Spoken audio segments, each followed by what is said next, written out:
Welcome, and thank you for tuning in to the Supply Chain Dialogues podcast, where we will be diving into the procurement, supply chain, and operations management world. We got insights for you into new, old, and even outdated truths, and hopefully that will make you more successful in your job by expanding your knowledge of solutions which are out there. My name is Daniel Helmig, your host for the show.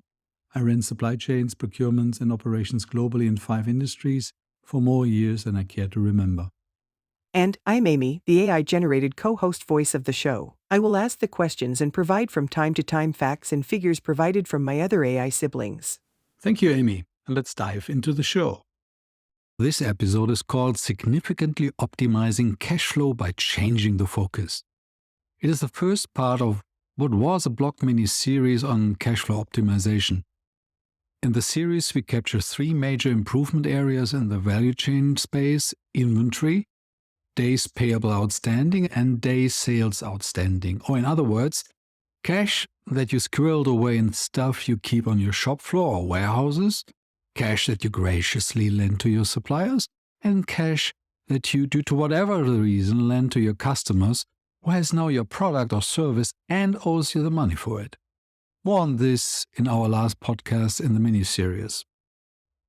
What we cover here is related to manufacturing and fast-moving consumer good companies. The lessons might as well apply for some other industries, but use the ideas and solutions at your own risk when you go with it. You will hear that in our opinion, the function finance must only report on cash flow, and operations should own the lion's share of the metrics and are in charge of how to improve it. We will talk about the why and the how later. So let's start with an introduction into the cash flow game. That, as all other games, is fascinating when you know the rules and how to play it. And a book with 7 seals if you don't. As is commonly understood, a positive cash flow signifies a company's ability to settle debts, reinvest in its business, distribute dividends to shareholders, pay for expenses, and establish a financial buffer against potential future challenges. The COVID-19 epidemic demonstrated that companies with solid cash flow management largely survive without significant impacts. As succinctly stated by one of my colleagues, no money, no honey. It is surprising, therefore, that in many companies, cash flow metrics such as days purchase outstanding, DPO, days sales outstanding, DSO, days on hand inventory, DOH, and working capital metrics such as days working capital, DWC, are often considered the ugly ducklings compared to EBIT, revenue, or capital expenditure in boardrooms and among business unit leaders. Benefits from high cash flow can be brilliant, hence it is even more astonishing that most companies just rely on finance to reap the benefits. Here are some of the things you can do with high cash flow. First, any company can use the cash flow to invest in research and development, marketing, and other activities that can help grow the business and increase profitability. Second, you can use the cash flow to pay down any outstanding debts or loans, which can help reduce interest expenses and improve the company's financial position. Third, if the firm has shareholders, it may choose to use the cash flow to pay dividends or buy back shares, which can increase shareholder value. Fourth, you can use the cash flow to acquire other companies or assets, which can help expand the business and increase market share. Finally, fifth, you can also save the cash flow for future opportunities, such as a potential acquisition, market expansion, or unforeseen events that require additional resources, your rainy days cash. So, why is there a lack of focus on working capital and cash flow metrics? Well, first, working capital and cash flow metrics are true proxy metrics. They are proxies for the underlying processes that drive inventory management, overdue payments, and shorter supplier payment cycles.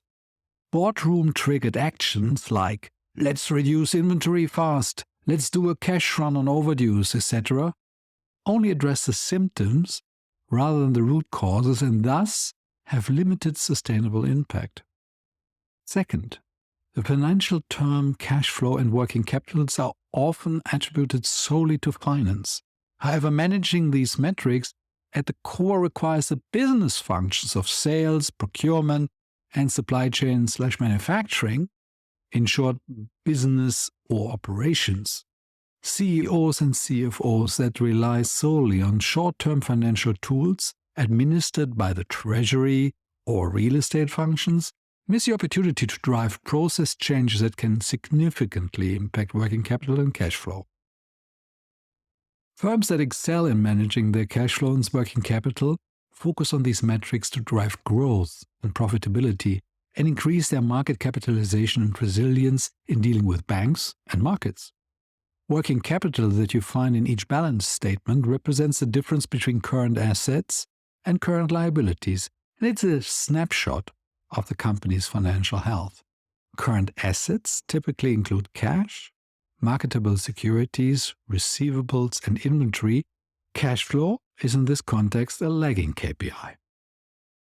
Since we're on the topic of lagging or leading KPIs, I've been in so many boardroom discussions where we wasted time to define whether a certain KPI is leading or lagging, hence can help predict the future or just explain the past. Amy, would you do us the honors to explain the difference as told by one of your AI cousins, please?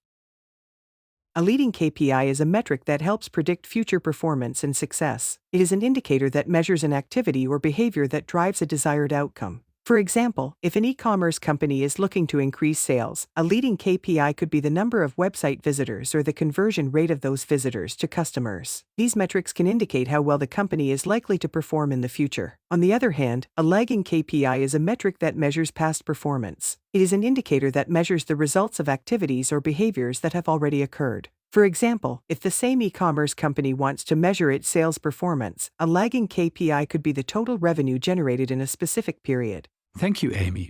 Now back to the topic. As mentioned, we talk about cash we squirrel away in our production, cash we leave to our suppliers or our customers. Today, we talk about inventory, which in lean terms is muda, which is Japanese for waste, and one of the 7 forms of waste overall identified in lean methodology. Now you might say, come on, why focus on inventory to optimize cash flow? We deal with this enough in the production setup as such.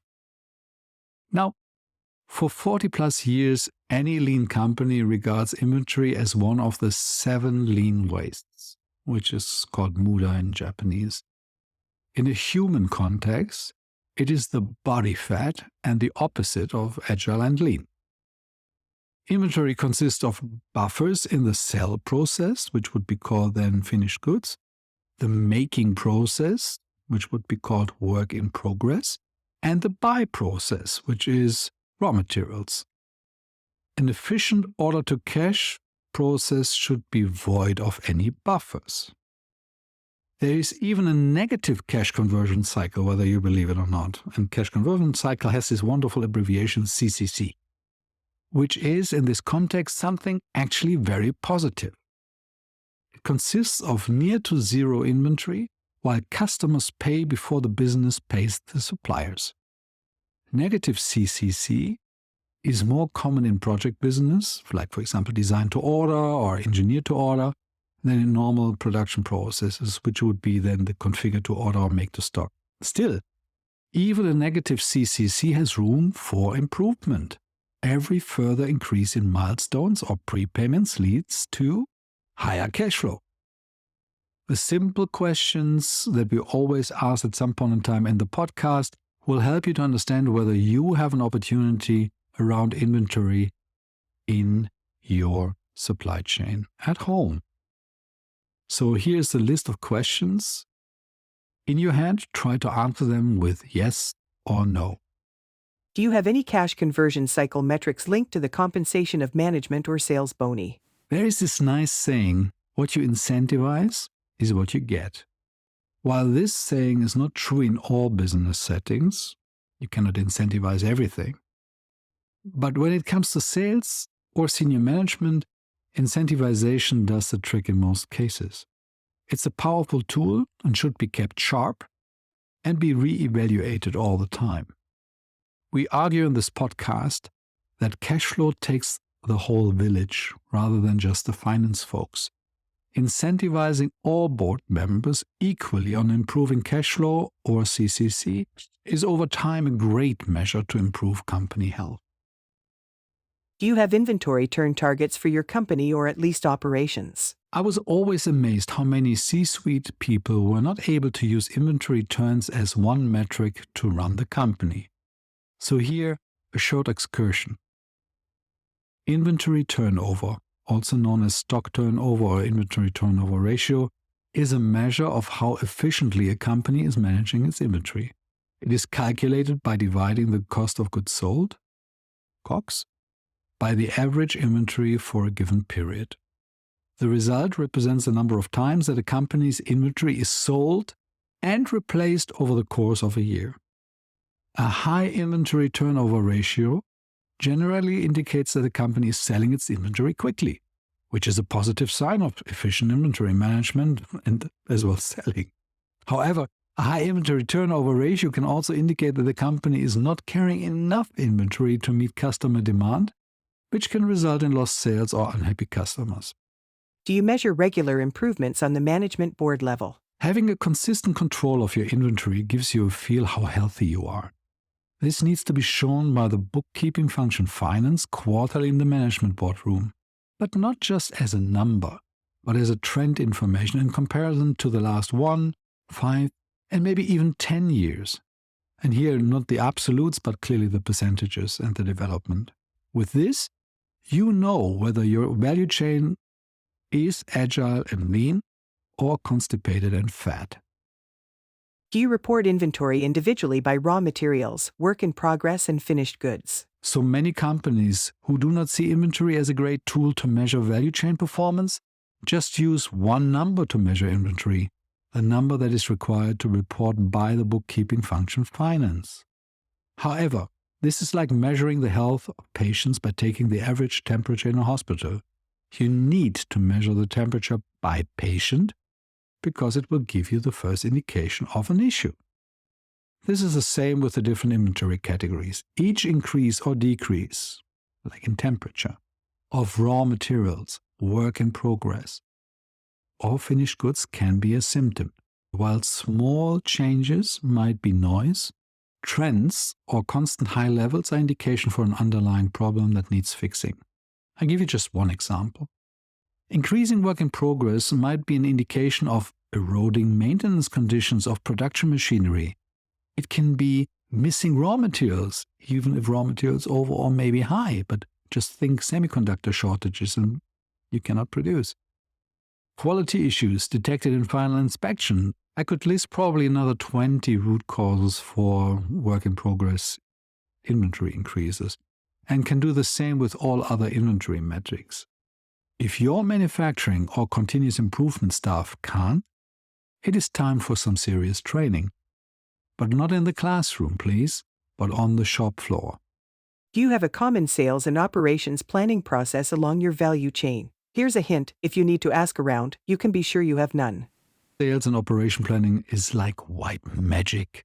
It has been practiced by druids in the olden times, but is lost on today's folks. At least that's how it seems when you look at about 80% of all manufacturing companies.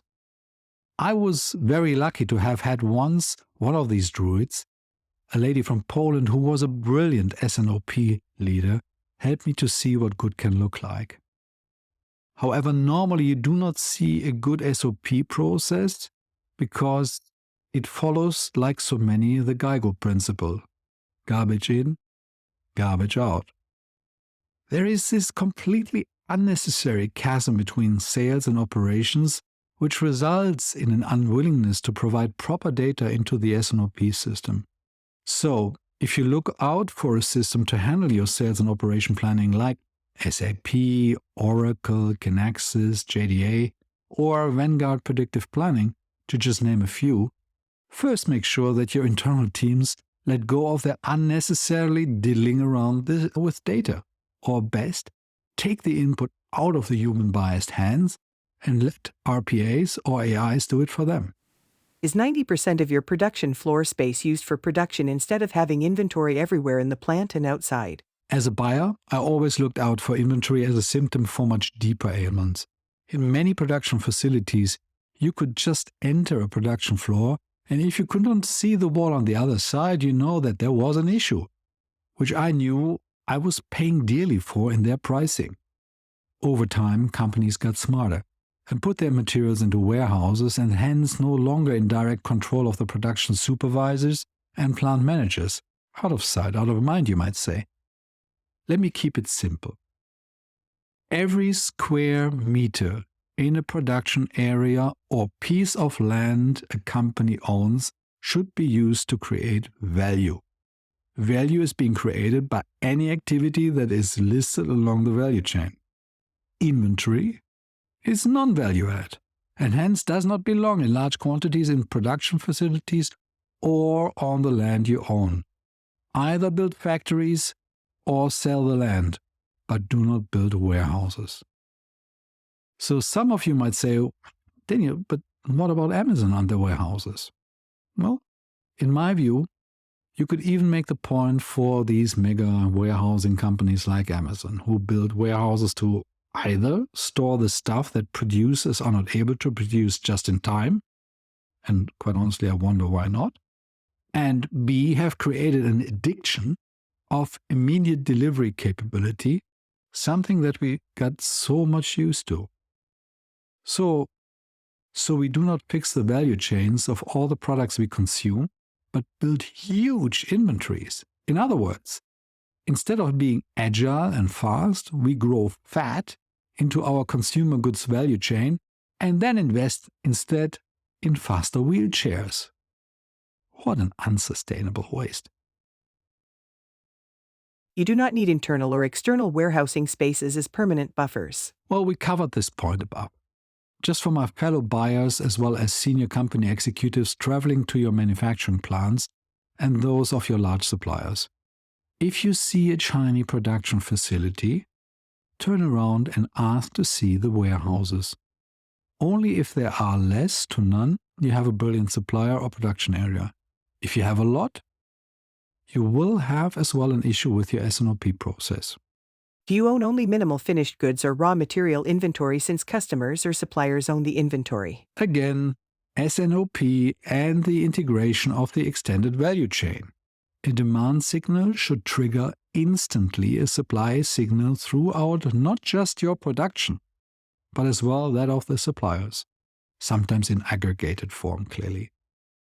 There is a lot to optimize here, but it is a bit too much for this podcast. Ask your S&OP experts, if you have any, or your Six Sigma black belts, if you have any, or get some advice externally while building up your own staff with knowledge. Do you run a continuous improvement program which includes lean practices? We cover this in many podcasts and blogs. While I believe that Lean and Six Sigma are still the best continuous improvement models out there, it does not really matter. Just choose the model that you or your staff knows best and has actually delivered results, and execute it across the company relentlessly, everywhere, everyone, and every time. We will cover this more in a future podcast on starting a quality revolution.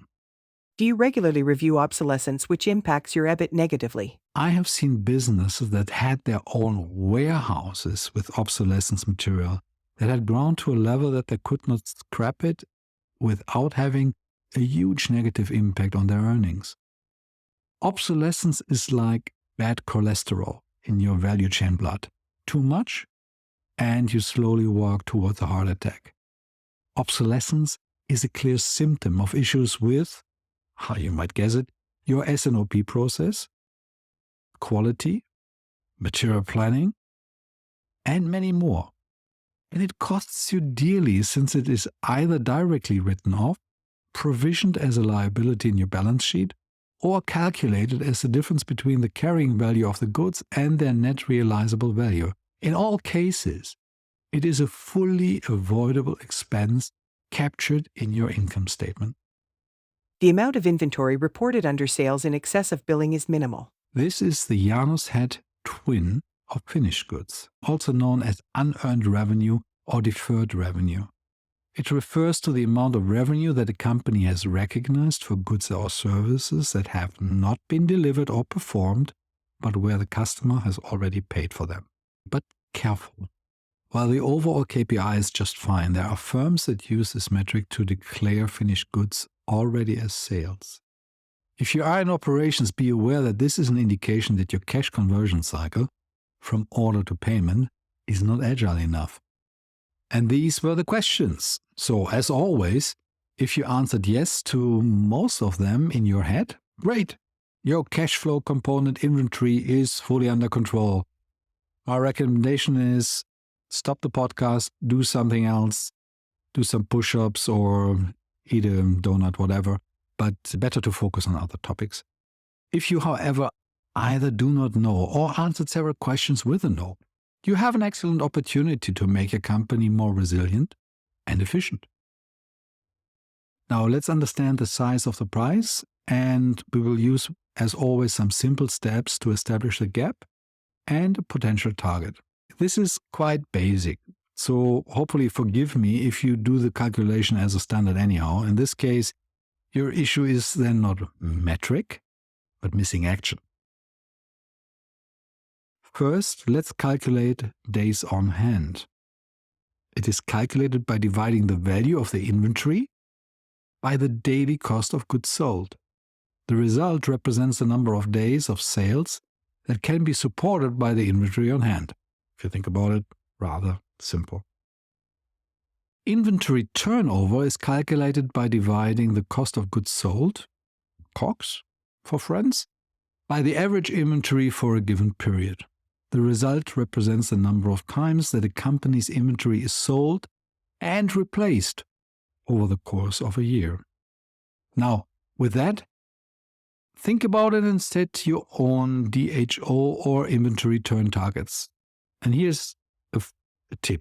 Depending on your manufacturing business, the DOH should be between 50 to 30 days, with inventory turns 7+.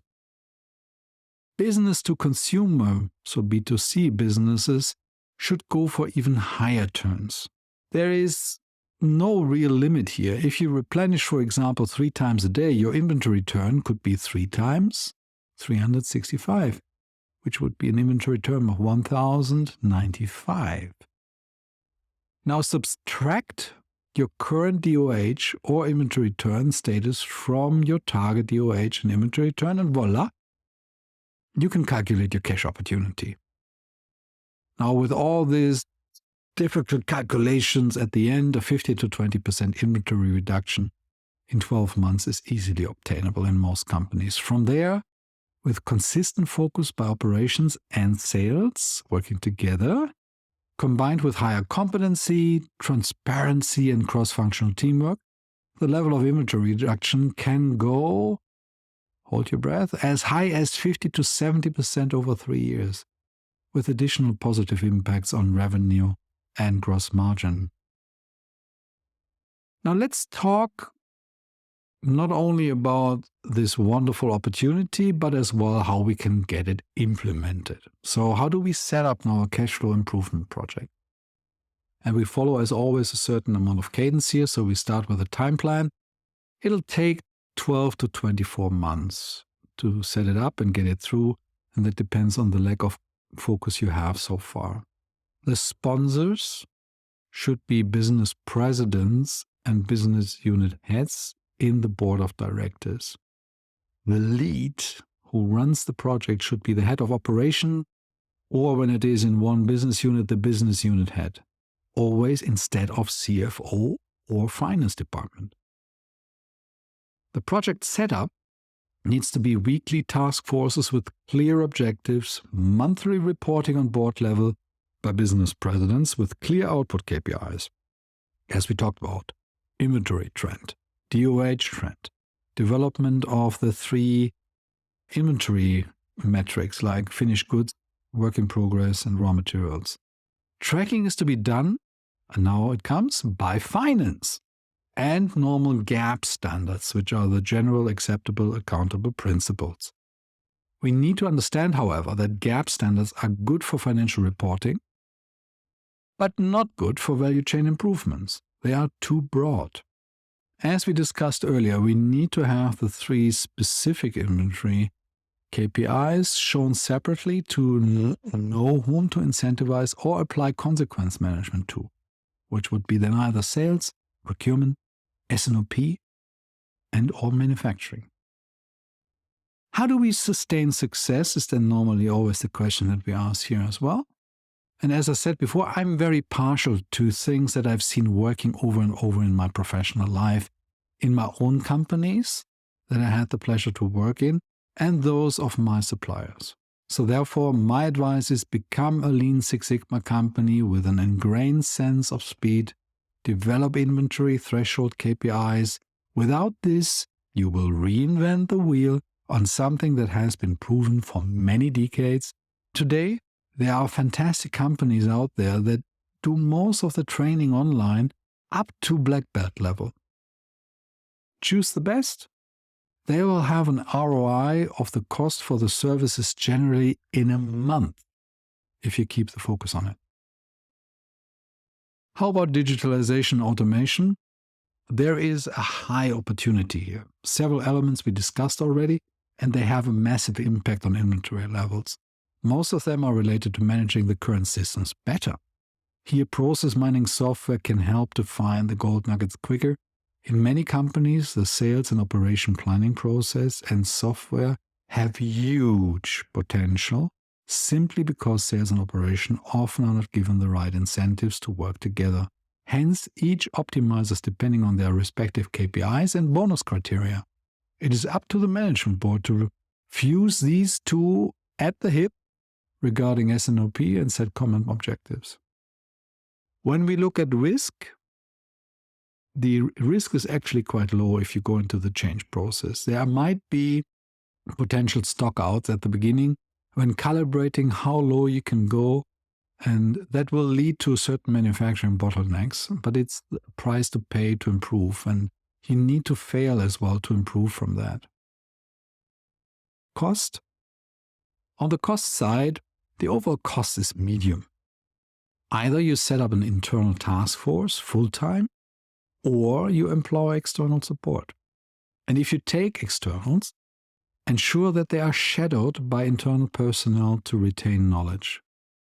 Train operations and sales personnel in inventory minimization with role play, or one of the hundreds of available value chain inventory and flow games. Lego is fantastic in this case, and it's not expensive if you do it actually and train with it. Just showing a video and a multiple choice test has never worked if you like to go for real change. Now, what should we watch out for? Expect pushback from business and operations leaders claiming that they have optimized inventory levels in the past already. They will point out that they need to maintain a certain amount of inventory due to unreliable forecasts, which, by the way, is again a sign of a lack of a well-managed S&OP process. And then there is the old-time favorite. Do you want us to focus on selling or making products or on inventory? And the simple answer is, guys, from now on, both. Thank you for listening to episode 8 of the Supply Chain Dialogues. This was part 1 of a mini-series on cash flow optimization. The next podcast will be on supplier payment optimization, followed by DSO, Days Sales Outstanding, 1 week later. A big thank you as well from me. Stay safe, stay bold, and start your bold actions by subscribing to our podcast on our website or on Apple Podcasts. So goodbye, stay healthy, and until hopefully the next time. Goodbye.